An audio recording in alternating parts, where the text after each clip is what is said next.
আসসালামু আলাইকুম সবাইকে। Facebook page Maruvision official Facebook page থেকে জানাচ্ছি সবাইকে স্বাগতম।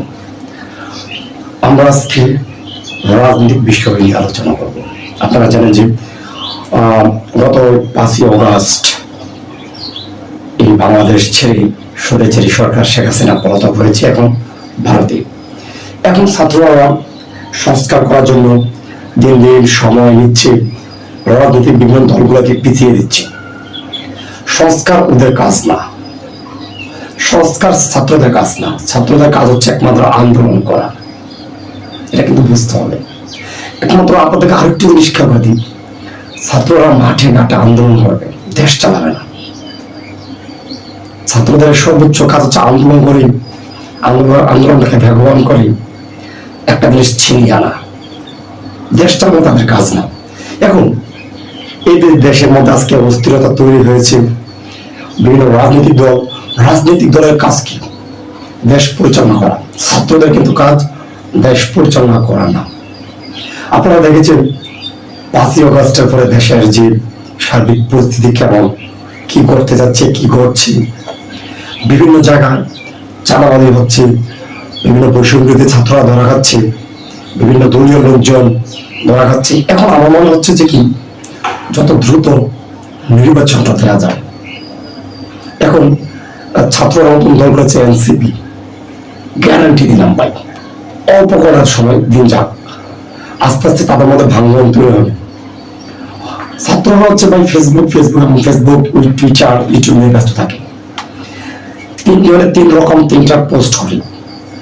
সাধারণ মানুষের মধ্যে বিভিন্ন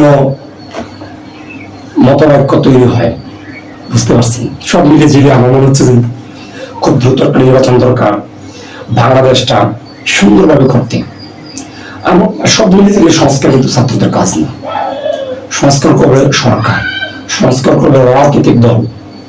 কিন্তু নতুন করে ছাত্ররা একটা দল করেছে, আপনারা জানেন। এই দলটা হচ্ছে কি এনসিপি, ন্যাশনাল সিটিজেন পার্টি,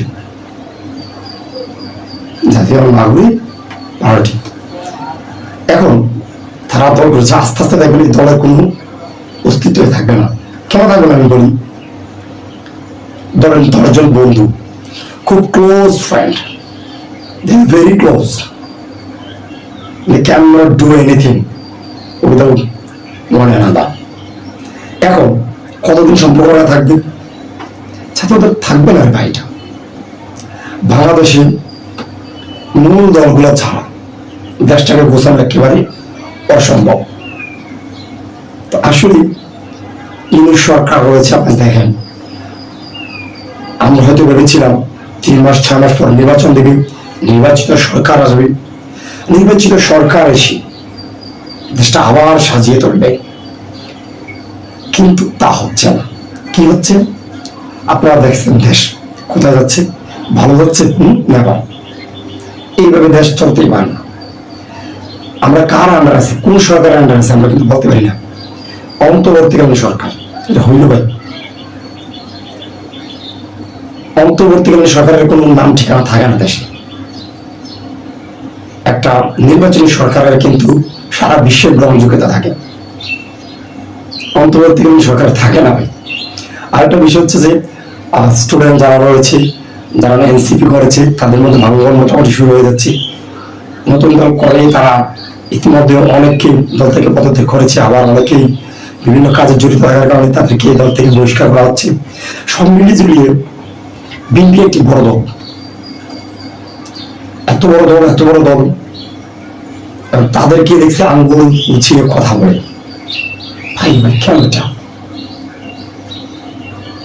আমার মনে হচ্ছে যে আরো যে দলগুলো রয়েছে, মূল দলগুলো রয়েছে, এনসিপি আসলে স্টুডেন্টদের কিন্তু দরকার করা ঠিক হবে। কারণ হচ্ছে স্টুডেন্টরা সর্বোচ্চ হচ্ছে সংস্কার করবে কিভাবে, তারা দাবি জানাতে পারে সরকারের কাছে। আমার কথাগুলো তো খারাপ লাগতে পারে না, এটা থাকবে না বেশিদিন। সংস্কার তাদের কাজ না, সংস্কার হচ্ছে রাজনৈতিক দলগুলোর কাজ। আর এই সরকারের উচিত খুব দ্রুত একটা নির্বাচন দিয়ে দেওয়া, দেশটাকে খুব দ্রুত একটা ভালো পর্যায়ে নিয়ে আসা। কারণ হচ্ছে যে এনসিপি যে দলটা করেছে, ওরা বসে আছে কিভাবে তাদের দলটা ঘুষানো যায়, নির্বাচনটাকে পিছানো যায়, এটা নিয়ে আসলে সবাই জানে, দেশের মানুষও জানে, জনগণ জানে। দেশ ভালো চলতে গেলে কিন্তু খুব দ্রুত নির্বাচন দরকার। কিন্তু বুঝলাম না, বিএনপি এত বড় একটা দল এখনো বসে আছে কেন? এই সরকারকে কেন তারা এখনো সরে দিচ্ছে?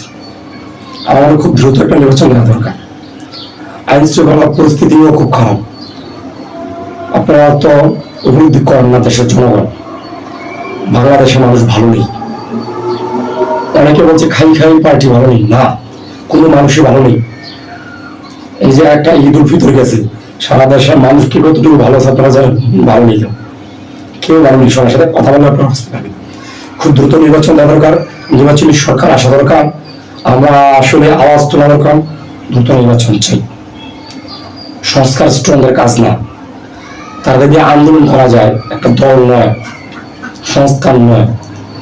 সরকারের পতন হয়েছে, সরেছি সরকার শেখ হাসিনা, নতুন সরকার আসবে, এটি আমাদের মূল বাক্য। ভালো থাকুন, সুস্থ থাকুন, সবাইকে ধন্যবাদ। সঙ্গে থাকুন আমার মারুফ হোসেন অফিসিয়াল ফেসবুক পেজে। ধন্যবাদ। আসসালামু আলাইকুম।